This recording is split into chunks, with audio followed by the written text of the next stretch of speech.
Hey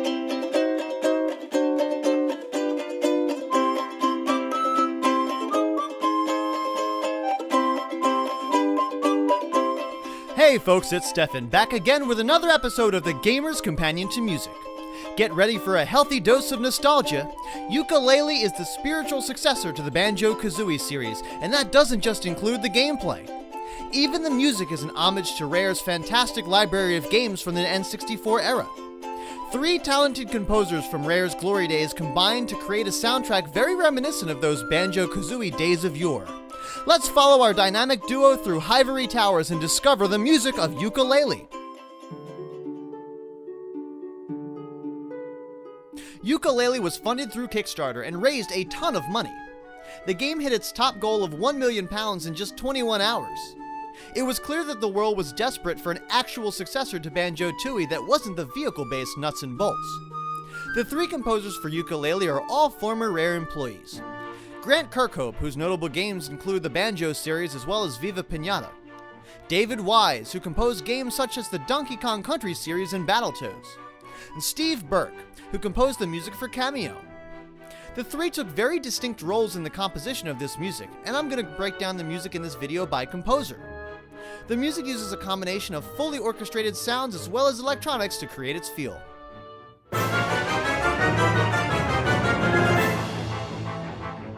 Now, I've seen a lot of polarizing comments on the videos of the music of Yooka-Laylee in my research for this video. A lot of people are very pro one composer and kind of anti the others. It goes to show that people have very, very strong musical opinions. And it's also pretty symbolic of the way people feel about Yooka-Laylee as a game in whole. The biggest criticism is that the game is about 100% nostalgia and didn't create enough of its own flavor and style. Personally, I'm a big fan of the collect 'em up style game, and that was the draw that had me replaying the Banjo series over and over again throughout the years. I see how this can be extremely frustrating in the game though, and I also experienced some of those frustrations, like missing one damn quill in the 5th world and spending an hour trying to figure out where in the blazes it was. It's really magnified by the sheer size of the worlds. 25 pages and 200 quills in a big open world is quite a lot. Anyway, I digress. Let's get right into the music.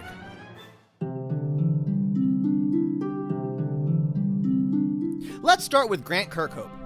His music seems to take the lead on this project in that the main themes and the world themes are credited to him on the soundtrack. This would make sense given his work on the Banjo series, which Yooka-Laylee most closely resembles. If you're familiar with his music in Banjo or Viva Pinata, you could close your eyes and make the case that the music in Yooka-Laylee came from one of those game series. If you watch the Banjo-Kazooie episode of The Gamer's Companion to Music, there's a musical technique that I like to call the Tritone Shift that Grant loves to use. In Banjo-Kazooie, he cited this use of the tritone interval, which includes the 2 notes furthest away from each other intervallically in a chromatic scale, as a way to show the disparity in personalities between the 2 main characters, Banjo and Kazooie. Now in Yooka-Laylee, I don't really find Yooka and Laylee to be terribly opposite. However, the tritone shift appears all over the world themes. This is what makes Yooka sound like Banjo.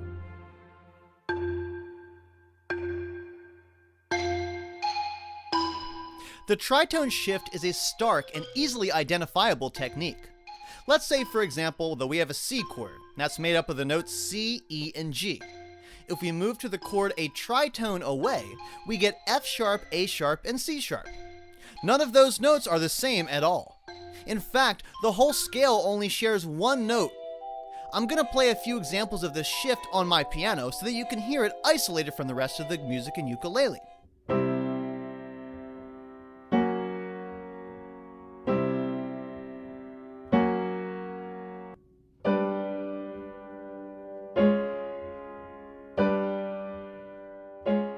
Whether you love this sound or you hate this sound, it's impossible to deny that it's unique and very specific. When you hear it in a jolly style, it makes the listener think to Grant and Banjo or Grant and Yooka. I'll also say he's not the only one to be doing this. Halo Reach has this technique all over its soundtrack, so it's a cool thing to listen to, say, Yooka-Laylee and Halo Reach and hear how they both treat the same technique differently. Actually, I'll play that here for you now real quick before we move on.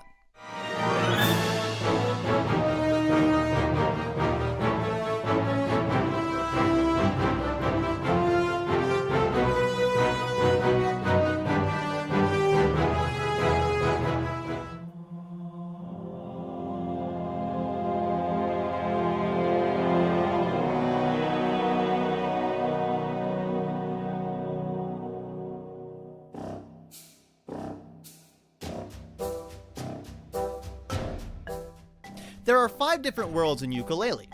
Each world has music that's attached to it as you explore.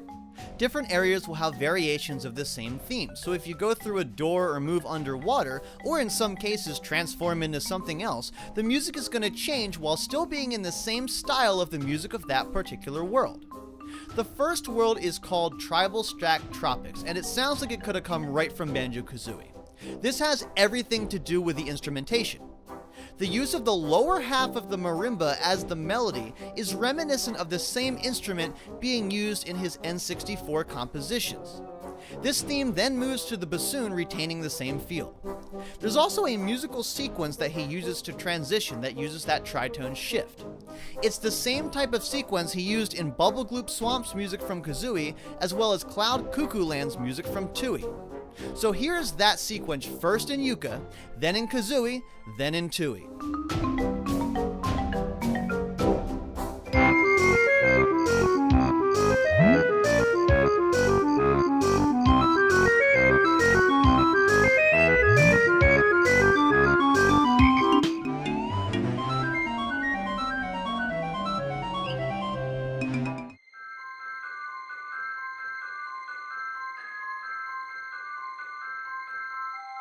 The second world, Glitter Glaze Glacier, has the most relaxing music to me in the whole game.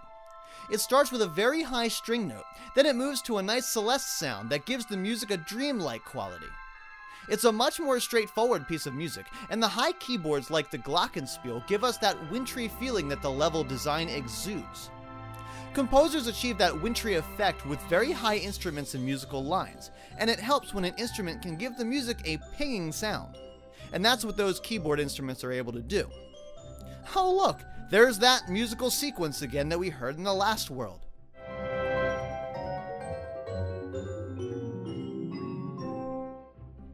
Now some of the variations that appear on the soundtrack are also really pretty, especially the one that plays when you're in the Isometric Palace. Here it's the same principle of instrumentation, just implemented in a much more minimal way.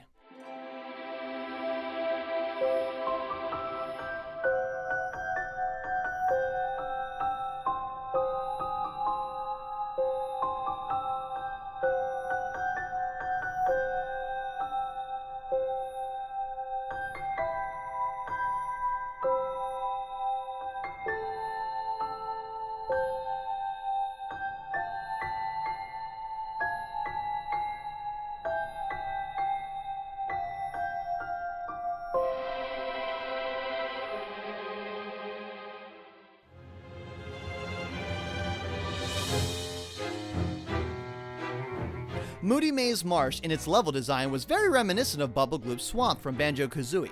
However, the music took on a tone of sounding like it was trying to be spooky and mysterious. The major difference here from the other worlds is that the main melody is certainly in a minor key, which gives off a darker sense than a major key. Most people would say major keys are happy and minor keys are sad or somber, or something close to that. We hear our tritones again. Noticing a theme? Here's a little bit from Moodie Maze Marche. Ooh, alliteration.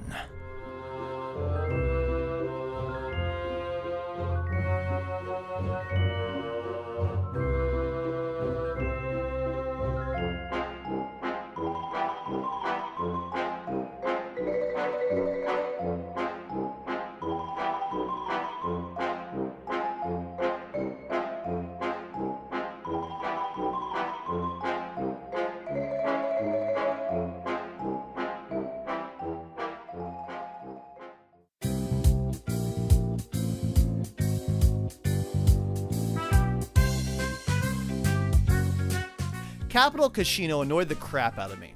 Now on the surface, I like the idea of playing the slots and having that be the way to get pages in this level. But after a while, again it was like the quills. I'd be missing just 2 or 3 coins and I could not figure out where in the devil that they were. Musically, in this level we've got a lounge style feel, while also retaining those tritone chord shifts. The musical elements that give the casino its lounge feel are firstly the drum set and hi-hat, which give you that that's very much in the jazz style, as well as what's called a walking bass. It's basically when the bass line is constantly moving notes and not just sitting on one, usually in some sort of scale pattern.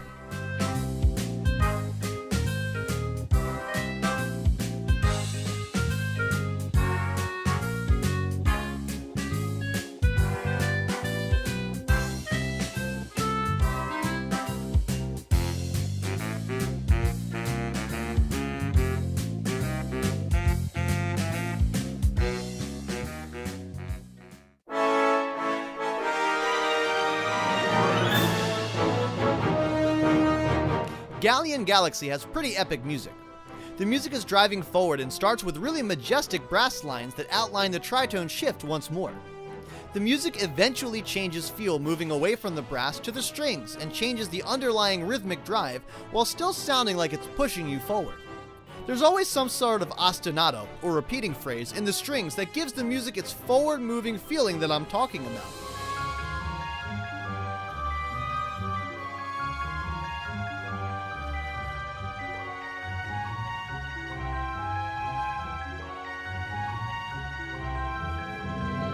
My favorite variation in the whole game happens in this level when you transform into a pirate ship. It's the same music from the overworld, but now it's a sea shanty. We've got a very high-pitched recorder sounding instrument on top of an accordion and tambourines.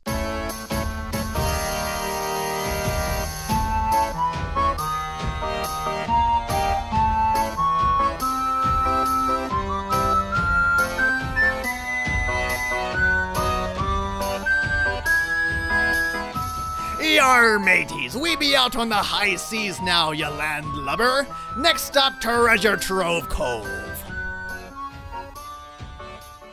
Grant also composed the main theme, the Shipwreck Creek music, as well as the music when you're in the overworld of Hivory Towers. If you ever play the game or have played it, the Hivory Towers music will be the one you become very familiar with. He also composed 2 of the 5 boss themes and the final fight music.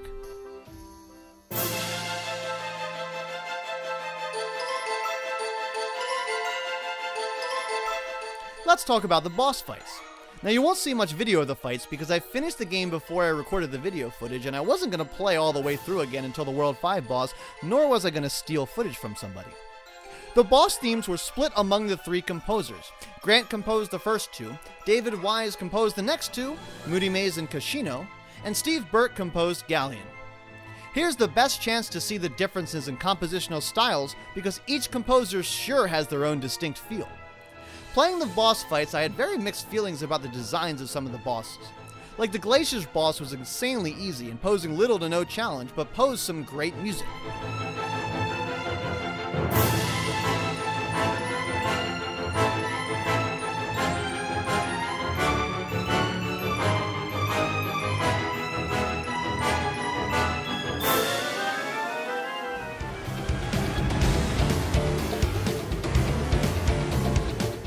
Moodie Maze's boss was a lot of fun to play. The casino boss was doomed by the fact that it was on a minecart, and I wish that the Galleon's boss wasn't hampered by slightly shoddy boat controls. I actually liked the design of that boss, but I just sucked at it, so that's probably on me. The 2 bosses composed by David Wise showcase his penchant for a nice rhythmic groove. Moodie Maze has you grooving and even adds that electric guitar sound that's very reminiscent of Donkey Kong Country.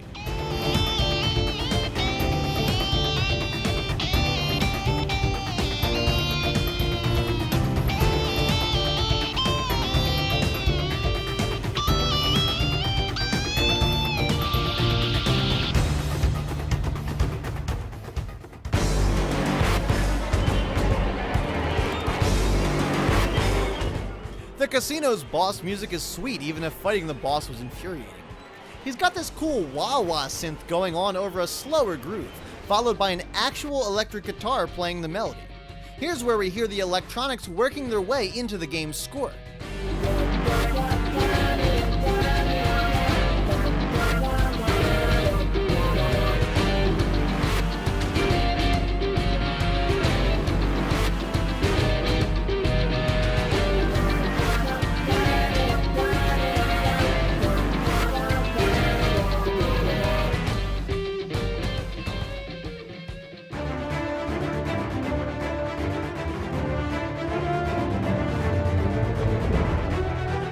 Steve Burke's music for the Galleon Boss is my personal favorite.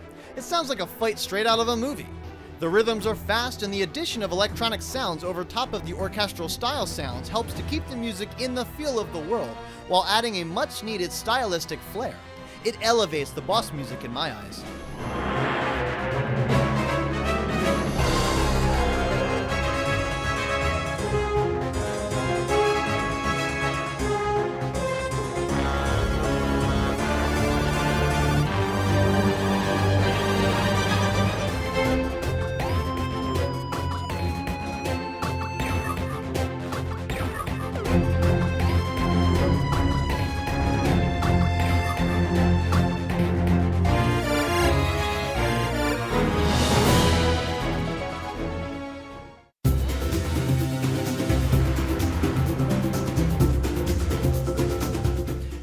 Wise was also responsible for the wonderful music that accompanied the ridiculously frustrating Minecart Challenges. I hated these so much. Now, to be fair, I also hated them in Donkey Kong Country, so if you enjoyed them, you can just call me a hater, and I can live with that.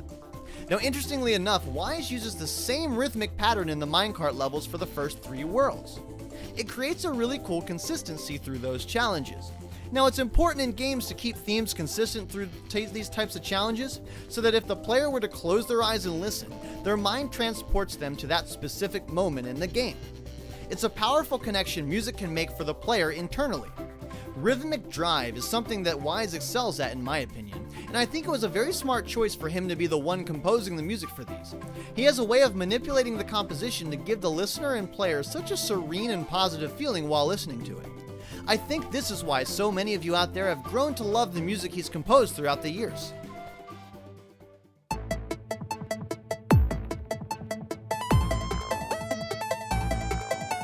Steve Burke's primary area of composition in this game was in Rextro's arcade. He composed the music for all of the mini-games in Yooka-Laylee. Rextro is in charge of the electronic arcade machines in the levels, so naturally the music in these games is very electronic, trying in a way to be reminiscent of old arcade music with some beeps and boops, but honestly the music stays very modern. It's not trying to bring back old music, it's just trying to pay homage to the feel of it. Some of these games are really fun too. Having to do them for pages was a little annoying at times, but it was a cool change of pace from platforming. There's also a lot of different feels going on in these songs. Some are fast-paced and driven, and some are way more laid back. I'll let some of them play for you. I really like Cardos Karting and Glaciators, personally.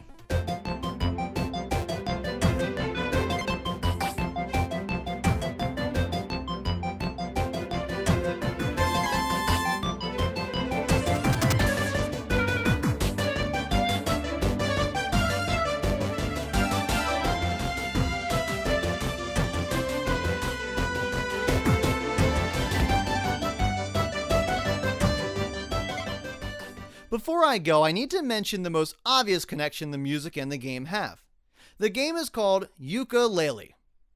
There is an instrument called a Yooka-Laylee. And guess what's instruments in the main theme? That's right, a ukulele.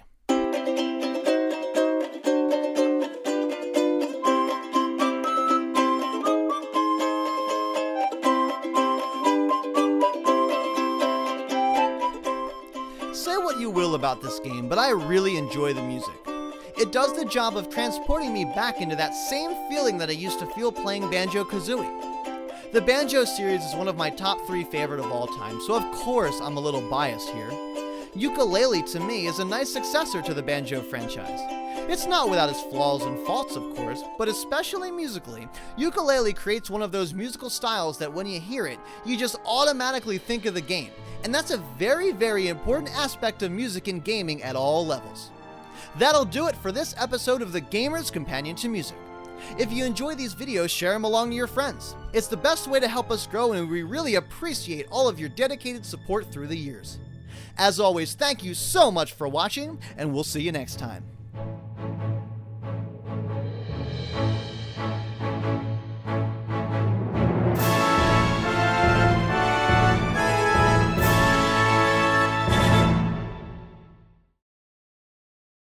If you enjoy The Gamer's Companion to Music, don't forget to subscribe, and if you missed any, you can click the playlist here.